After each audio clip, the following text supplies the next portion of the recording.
O que são externalidades? Qualquer atividade humana gera uma série de consequências além do objetivo final da atividade. Quando está frio e queimamos lenha, geramos o calor, que é o nosso objetivo principal. Mas também geramos fumaça, cinzas, que são consequências inevitáveis dessa nossa ação, mas não faziam parte do nosso interesse. Absolutamente qualquer atividade humana tem essa característica, de gerar outros efeitos não desejados, além do efeito principal do objetivo da ação.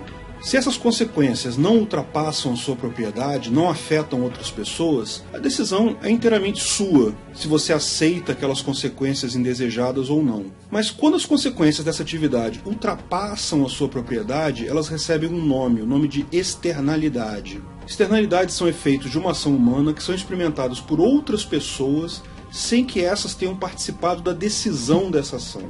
Existem externalidades positivas e negativas. Quando seu vizinho planta soja, por exemplo, isso resulta na produção de oxigênio. Esse oxigênio vai ultrapassar os limites da propriedade dele e vai chegar até você. Continua sendo uma externalidade, porque você não participou da decisão e está sendo afetado por ela. Mas está sendo afetado de uma forma positiva. Portanto, é uma externalidade positiva. A maior parte das externalidades, porém, é negativa. Praticamente qualquer atividade industrial gera poluição do ar ou da água. Na maior parte das vezes, ela será despejada em um rio que passará por outras propriedades, ou diretamente no mar, onde também vai afetar outras propriedades, ou será jogada na atmosfera e fatalmente também irá afetar outras propriedades. Mas não é só poluição o problema. Som alto, luz forte, calor, vibração, tudo isso também pode ser externalidades negativas. Um outro tipo de externalidade comum também é a questão dos acidentes, a chamada externalidade acidental. Seu vizinho pode ter uma planta química de produção de GLP, gás liquefeito de petróleo. A princípio, vamos supor, ela não gera poluição alguma, mas o gás combustível é altamente inflamável. Seu vizinho armazena grandes esferas de GLP próximos à sua propriedade. Existe um risco de haver um acidente lá, sua propriedade ser gravemente afetada por isso. Não é algo que faça parte da operação normal da empresa, mas é sim uma externalidade. O mesmo exemplo pode ser usado para fabricantes de armas nucleares, armas químicas e etc. Qualquer indústria que imponha um risco de acidentes grande. Veja, externalidades são inevitáveis. Elas já existem hoje em dia e continuarão existindo no Ancapistão.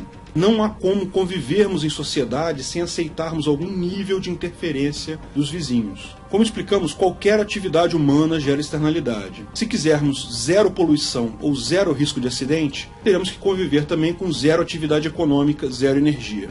Qual a solução atual, a solução estatal para esse problema? O Estado responde a isso com burocracia.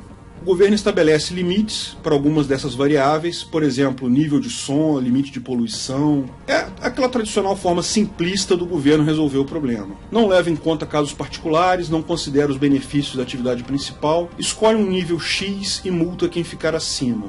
Se você vai montar uma nova empresa, hoje há processos extremamente complexos para fazer o licenciamento ambiental, o tal do EIA-RIMA, Estudo de Impacto Ambiental, Relatório de Impacto Ambiental. São basicamente montanhas de documentos que precisam ser produzidos para tentar provar que a empresa não vai ultrapassar determinados limites de externalidades. Mas quase sempre é necessário também algum grau de convencimento direto das autoridades envolvidas. Esse caminho do convencimento direto é altamente efetivo e usado pela maior parte das empresas brasileiras. Mas tudo bem, você pensa, depois de estabelecidas as empresas, os fiscais vão lá para fiscalizar os níveis de externalidades, não é? Bom, como não é surpreendente imaginar, é uma tarefa impossível fiscalizar todas as indústrias ao mesmo tempo, garantir que elas estejam nesse padrão adequado de poluição ou de externalidade. O resultado é que fiscais raramente fazem alguma coisa. E quando fazem, a via do convencimento direto também é muito usada. Como fiscalizar o som alto, que pode acontecer em qualquer casa dos milhões de brasileiros que existem? O fato é que a atividade de fiscalização prévia é aleatória, não é formal e totalmente incapaz de qualquer grau de efetividade. Como boa parte das ações estatais, visa aparentar aquela casca de proteção que, quando vemos com cuidado, simplesmente não serve para nada. Toda vez que explode um restaurante com gás mal instalado, uma barreira de lama desmorona ou outro acidente acontece, a televisão fala da necessidade de mais fiscais, mais regras, etc, etc. O Estado até responde isso com um pouco mais de fiscalização para manter a aparência, mas logo depois tudo volta ao normal. O fato é, a única forma de você se defender efetivamente de externalidades hoje é você medir a externalidade e entrar na justiça contra o emissor da externalidade. Experimente isso. Seu vizinho está com som alto, ao invés de chamar a polícia e causar um escarcéu que não terá efeito algum, compre um decibelímetro digital ou alugue de alguém. Meça o grau de decibéis filmando com o seu celular o decibelímetro e a televisão ligada passando algum canal aberto. Isso é para demonstrar o horário do barulho. Entre na justiça cobrando indenização. Justiça estatal é demorada, mas você vai ganhar uma grana. E seu vizinho vai parar de usar som alto, porque sabe que você fará isso de novo se ele der causa. Bom, e como seria isso sem o Estado? Como isso vai ser no Ancapistão? Primeira questão, externalidade fere o PNA? Bom, essa resposta é simples, não fere. Pode até ferir um contrato local, pode ferir um acordo entre pessoas. E também, evidentemente, é claro que gera prejuízos à sua propriedade, no caso de uma externalidade negativa, mas não fere o PNA. No caso de externalidades, falta intenção de agredir.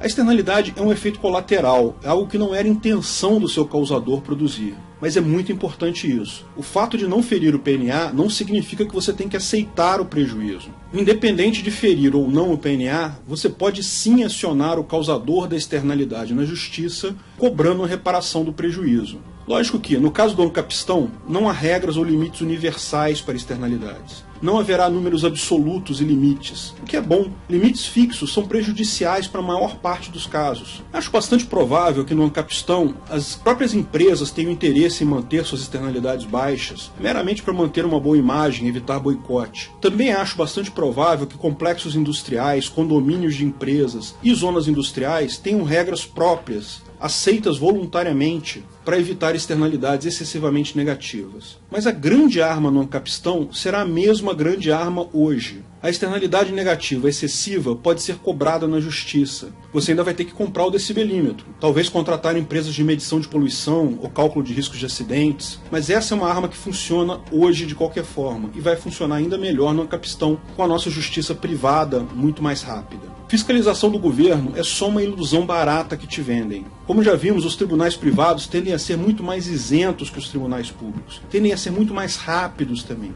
garantindo uma indenização adequada e rápida para reparar o seu prejuízo. E sim, há formas adequadas de calcular limites aceitáveis para cada externalidade particular.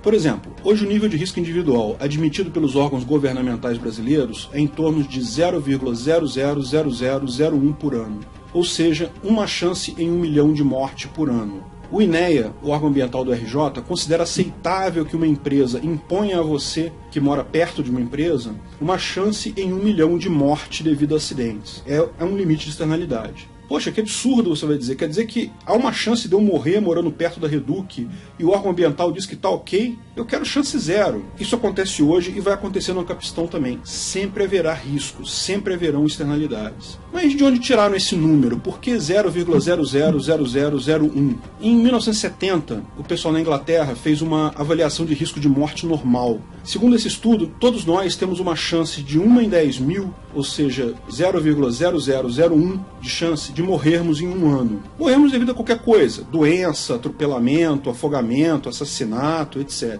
O risco individual natural ele varia ao longo da vida, formando a chamada curva da banheira. O nosso risco de morte é maior nos primeiros meses de vida, até fazermos 2 anos. Depois fica mais ou menos constante em 0,0001 até os 45 anos, quando começa a subir. Primeiro devagar, depois mais forte, formando uma curva da banheira. Esse é o nome que os engenheiros dão. Curiosamente, equipamentos mecânicos como bombas e reatores também têm curvas da banheira, embora, lógico, os valores sejam diferentes. Sabendo que há esse risco natural de você morrer, a ideia é que a empresa só pode oferecer um risco 1% maior do que o normal. Então, 1% de 0,0001 é 0,000001, e daí o limite que se aceita hoje. Mas vocês não acham isso meio estranho? Foi medido na década de 70 e foi medido na Inglaterra. Por que esse valor é usado no Brasil, no Rio de Janeiro, hoje em dia? Será que esse valor é o mesmo na favela da Rocinha e numa fazenda em Cachoeira de Macacu? Bom, é aquela coisa, Estado fazendo estadices, normal. Eles só precisam de uma casquinha de segurança, de aparentar segurança. Você, como fiscal, pode fazer muito melhor do que isso perante um tribunal privado e demandar indenizações, caso seja afetado pelo risco. A indenização, evidentemente, também irá inibir o causador da externalidade. Isso passa a ter um custo para ele. Como o número de fiscais será um número de pessoas que serão afetadas pela externalidade, a fiscalização será muito mais efetiva e o tempo todo. Além disso, menos dinheiro será gasto com burocracia simples e com o tal convencimento direto de burocratas, permitindo investimento em medidas reais de redução de externalidades. Lembre-se que o anarcocapitalismo não é sobre viver sem controle algum, é sobre retirar do Estado o controle, sobre precificar e devolver esse controle para as pessoas afetadas diretamente. Ninguém, absolutamente ninguém, cuida melhor do meio ambiente que as pessoas que o utilizam. Se você gostou do vídeo, não esqueça de curtir e compartilhar. Clique no logo do canal para assinar e ser avisado de novos vídeos. Quer saber mais sobre o assunto? Veja um desses vídeos que selecionamos para você. Se quiser contribuir com o canal, ajudar na divulgação do anarcocapitalismo, veja na descrição do vídeo de que formas você pode fazer isso.